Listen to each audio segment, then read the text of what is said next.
This is USVI News, your Virgin Islands connection. Hi, everyone. Thanks for joining us for USVI News. I'm Emily Matson.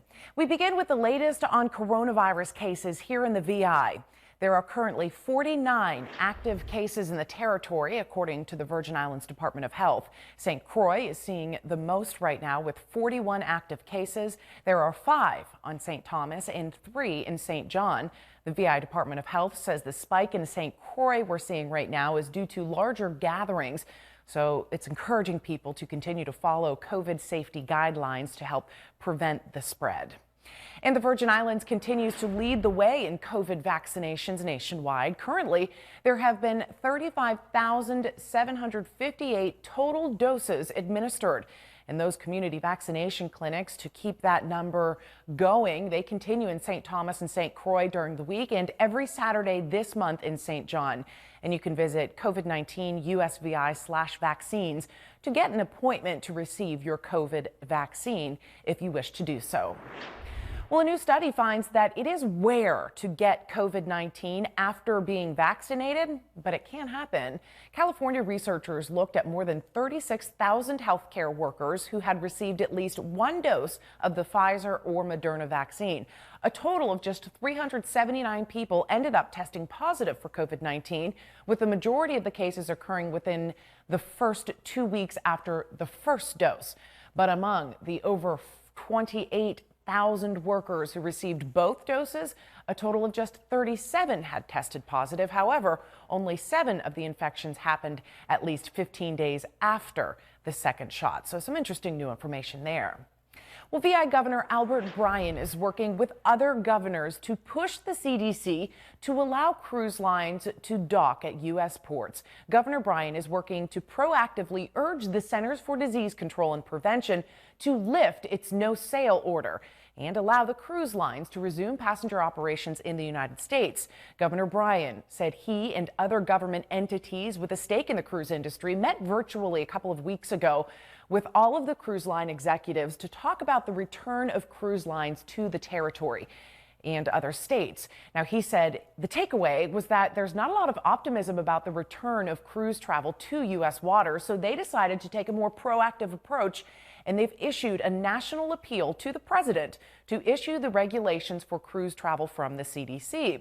Now, the VI, as well as 15 other states, have felt the economic pressure of the cancellation of cruise travel in the U.S. for several months now, almost a year.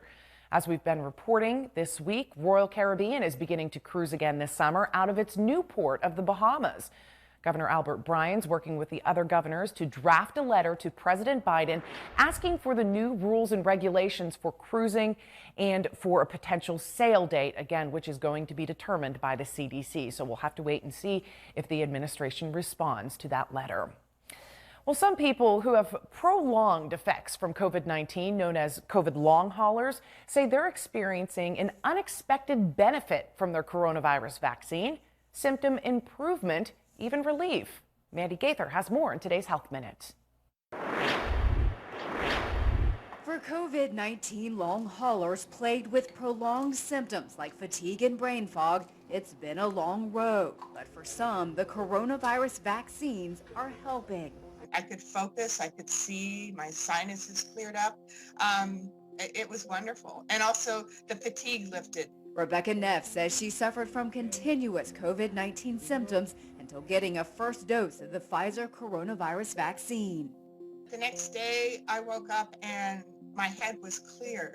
I had not realized how foggy it was even on good days. We were prepared for everything, except for this. Diana Barrett is founder of the nonprofit Survivor Corps organization, a group of about 160,000 people that links COVID survivors with information.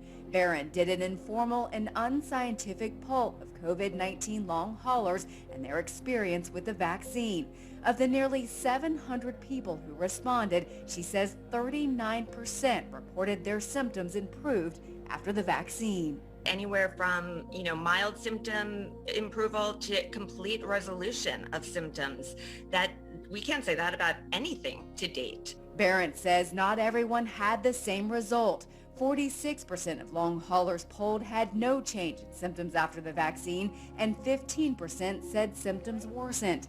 While more research is needed, some COVID long haulers have hope.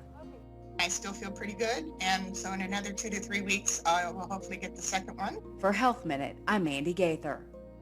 Interesting information. In February, the National Institutes of Health announced it would spend more than $1.1 billion over 4 years to study the effects of long-term COVID-19. As March wraps up Women's History Month, a special gathering of women on St. Thomas recently came together. The goal was to highlight each other, their businesses, network, and inspire. USVI News' Ali Bourne-Vanek was there and has more. These cheers out here are what you call Pure Joy, a group made up of dozens of women standing proudly side by side, sister to sister, brought together by May Leader. As a mother of three, it's always something for me. I'm always looking for, the scariest dream, the things that nobody ever done before, but that can really connect one another, and this island kind of pushes you to do more, when it comes to bringing people together, and I honestly think that's what God created me to do. May is an entrepreneur in St. Thomas and founder of May's Kitchen. She's known for creating incredible meals and creating community. For Women's History Month, May wanted to connect women on island to network with each other and inspire. What about us who's doing things now? What can we bring to our children so we can inspire them, so they can look for those faces and say, okay, I can go to May now, or I can go to Allison now. We only have one university, but if they see how many people we have that already have those experiences they can go to, we're helping them. So that really inspired me, and when I reach out to so many women and the fact, the way they really embrace this idea, made my day. So we're going to start right here. The lighting's good. This gathering, captured by professional photographer Dawn Hebert, included women from different careers, from business owners to attorneys, professionals, community advocates, to wellness coaches, to journalists. We stood in unity and in youth. It meant so much because in our pockets of excellence, we know that so many powerful women are here. They're working in organizations. They have their own businesses. They are making it happen. So to be here among some of them was just a really, really special treat.